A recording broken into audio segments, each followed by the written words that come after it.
है साहब। तो इसीलिए वो ईरान की सेना कह रही है कि ये खुदा की मर्जी थी और खुदा का करिश्मे से कम नहीं है। खैर देखिए, अब बात आगे बढ़े कि आज होनी थी बातचीत, जो 60 दिन का पीरियड है वो आज से शुरू माना जा रहा था, और ये था कि एमओयू साइन होने के बाद जो है वो जिनेवा में बातचीत शुरू हो जाएगी। लेकिन कल लेबनान में जो हुआ, मैं अपने पिछले वीडियो में उसकी बात कर चुका हूं, कल लेबनान में जो हुआ कवर तेबनेत और अली अल ताहिर, यहां पे जो हमले किए हैं इजराइल ने, उसमें 16 लोगों की मौत हो गई है। विटनेस से Lebanese citizen have been killed and Israeli soldiers wounded amid a new Israeli offensive in southern Lebanon.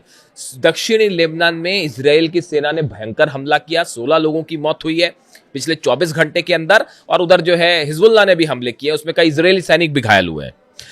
Social media video shows rockets and helicopters in the skies above Kafr Tebnit और Ali अल ताहिर, ये दोनों जगहों पर हवा में helicopters देखे जा सकते हैं, रॉकेट देखे जा सकते हैं, इजरायली सेना का एक्शन देखा जा सकता है ग्राउंड पर। यानी नेतन्याहू मानने को तैयार नहीं है, ना नेतन्याहू मानने को तैयार है, ना इजराइल की सेना मानने को तैयार है, ना मंत्री मानने को तैयार। वो सबके सब युद्ध पर आमादा है, और इसीलिए ईरान कह रहा है कि अब इनका इलाज जो है वो मिसाइलों से होगा, खैबर से होगा साहब। अब इनका इलाज जो है वो खुर्रम शहर से होगा, और इसीलिए ईरान ने जाने से मना कर दिया। ईरान के सुप्रीम लीडर का जो नया बयान आया है, वो मुस्तफा खामनेई साहब का, वो बयान सुनिए। उनका जो है एमओयू साइन हुआ, उसके बाद उनकी तरफ से बयान आया है। उन्होंने कहा है कि मैं इस डील के पक्ष में नहीं था। गौर से सुनिए क्या कह रहे हैं मुस्तफा खामनेई साहब, क्या कह रहे हैं, गौर से सुनिए। मैं इस डील के पक्ष में नहीं था, लेकिन राष्ट्रपति पेजिशकियान ने और जो सुप्रीम काउंसिल है ईरान की, सुप्रीम सिक्योरिटी काउंसिल, इसके जो चेयरमैन है, सेक्रेटरी कह लीजिए आप, मोहम्मद बागेर जोलकद्र साहब, इन्होंने जो है वो मुझे भरोसा दिलाया कि ईरान के सारे हितों की रक्षा की जाएगी, ईरान के लोगों के हितों की रक्षा की जाएगी, और इतना ही नहीं, जो रेजिस्टेंस ग्रुप्स हैं जो कि ईरान की मदद करते रहे, चाहे हिजबुल्लाह होती है, हमास हो, उन सबके हितों की भी रक्षा की जाएगी। तब मैंने इसकी एमओयू को साइन करने की अनुमति दी है। अब आप देखिए, लोग जो है वो ईरान के सिस्टम पर सवाल उठाते हैं कि ईरान में ऐसा है वैसा है, लेकिन आप देखिए कितने डेमोक्रेटिकली इस पूरे निर्णय को फॉलो किया गया। देखिए, तमाम लोग ईरान के सिस्टम पर, डिसीजन मेकिंग पर सवाल उठाते हैं, खासकर अमेरिका और यूरोप की तरफ से, लेकिन आप देखिए यहां पर कितनी सुंदरता के तरीके से हर डिसीजन को लिया गया। एक तरफ यह भी ध्यान रखा गया कि भाई ईरान की जनता की इस समय जरूरत है, उनकी इकोनॉमी आगे बढ़नी चाहिए, लोगों को रोजगार मिलना चाहिए, व्यवसाय मिलना चाहिए, पैसा उनके पास आना चाहिए, उसको भी ध्यान में रखा गया। ईरान के राष्ट्रपति की अपनी सलाह थी, सिक्योरिटी काउंसिल के सदस्यों ने अपनी सलाह दी, और उसको जो है, हालांकि सुप्रीम लीडर ये नहीं चाहते थे कि ये डील की जाए, एमओयू पर साइन करना वो नहीं चाहते थे, उनकी राय अलग थी, लेकिन बाकी लोगों ने उन्हें विश्वास दिलाया, तो उन्होंने उनकी बात पर हामी भरते हुए अपनी सहमति जता दी। अब देखिए इसके साथ वो लेकिन क्या कह रहे हैं, उसके साथ वो भी ये कह रहे हैं कि अगर अमेरिका की तरफ से जरूरत से ज्यादा मांगे रखी गई या ऐसी कोई मांग की गई जो कि ईरान को मंजूर नहीं है, तो उस स्थिति में इस एमओयू को तोड़ दिया जाएगा, डील नहीं की जाएगी। ईरान के सुप्रीम लीडर मुस्तफा खामनेई के शब्द है ये कि अगर अमेरिका की तरफ से फिर धोखा करने की कोशिश होती है, कोई जरूरत से ज्यादा डिमांड होती है, कोई ऐसी बात रखी जाती है जो ईरान का अपमान करेगी, तो हम डील नहीं करेंगे। साफ साफ संदेश है, और बड़ी जंग के लिए ईरान तैयार है। यह साफ संदेश है मुस्तफा खामनेई साहब की तरफ से। नतीजा यह है कि जो हमले हुए, पहले ही यह साफ कर दिया गया था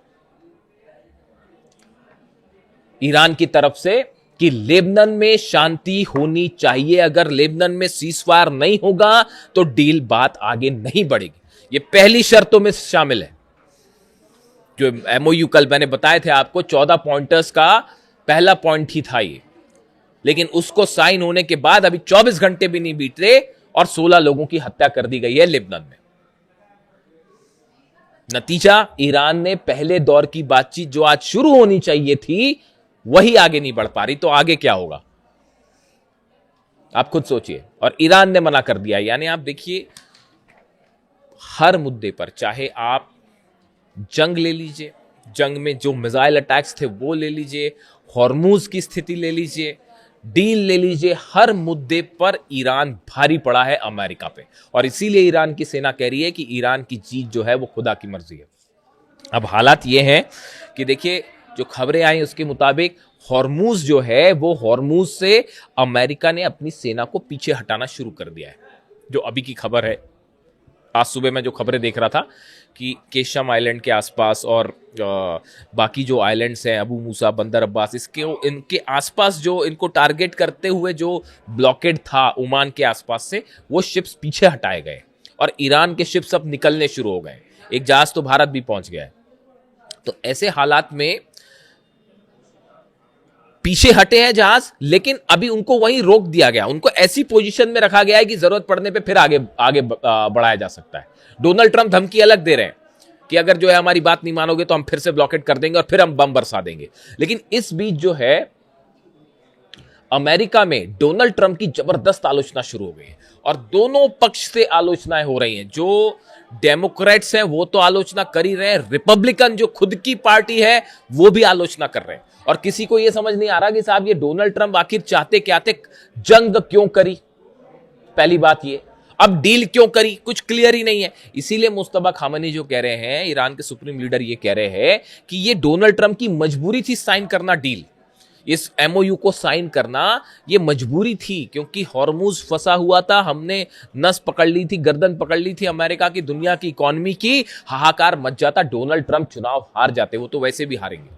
जो मेरा असेसमेंट कह रहा है कि वो मिड टर्म पोल जो है उसमें हारने जा रहे हैं डोनाल्ड ट्रंप। तो इसीलिए अमेरिका में जबरदस्त विरोध हो रहा है। और मैं तो वहां देख रहा था, कुछ चैनल्स अमेरिका के देख रहा था। देखिए, डेमोक्रेट कांग्रेसमैन है, सांसद है अमेरिका के, यासमीन अंसारी, इन्होंने कहा, इनका डोनाल्ड ट्रंप को लेकर बयान आया है, 1000 died for nothing in Trump's catastrophic war को लेकर उनका यह कहना था कि हजारों लोगों की हत्या कर दी गई है बिना किसी वजह से। ये खुद अमेरिका के सांसद कह रहे हैं डोनाल्ड ट्रंप के बारे में।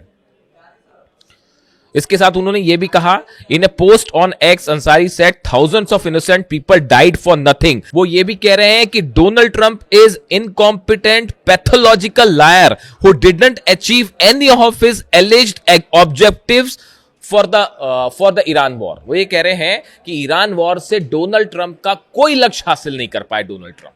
ये खुद ईरान के ये खुद अमेरिका के कांग्रेसमैन कह रहे हैं। आप सोचिए, यानी वहां के सांसद खुद जो है वो ये नहीं समझ पा रहे हैं। वो ये कह रहे हैं कि पहली बात, तुमने जंग की क्यों, और जब जंग की तो उसके बाद अब फिर जो है वो वापस चले आ रहे हो, और ये समझौता क्यों किया, एमओयू क्यों किया। यानी आपके पास कोई विजन ही नहीं था, आपने बिना वजह जो है वो हजारों लोगों का खून बहा दिया। ये खुद अमेरिका के सांसद कह रहे हैं। यानी वहां पर डोनाल्ड ट्रंप की राह मुश्किल होने जा रही है।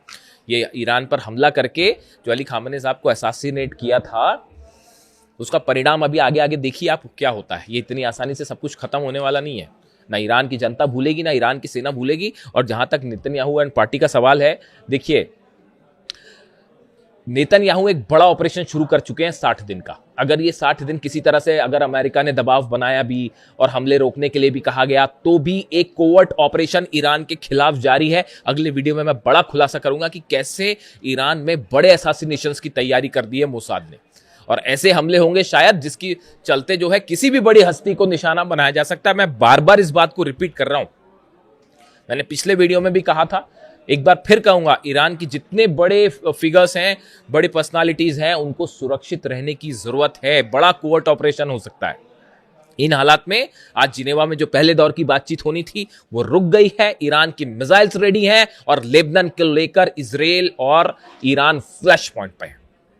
इससे जुड़ा जो भी अपडेट होगा वो मैं आप तक पहुंचाऊंगा। वीडियो कैसा लगा कमेंट करके जरूर बताइए। Thank you so much.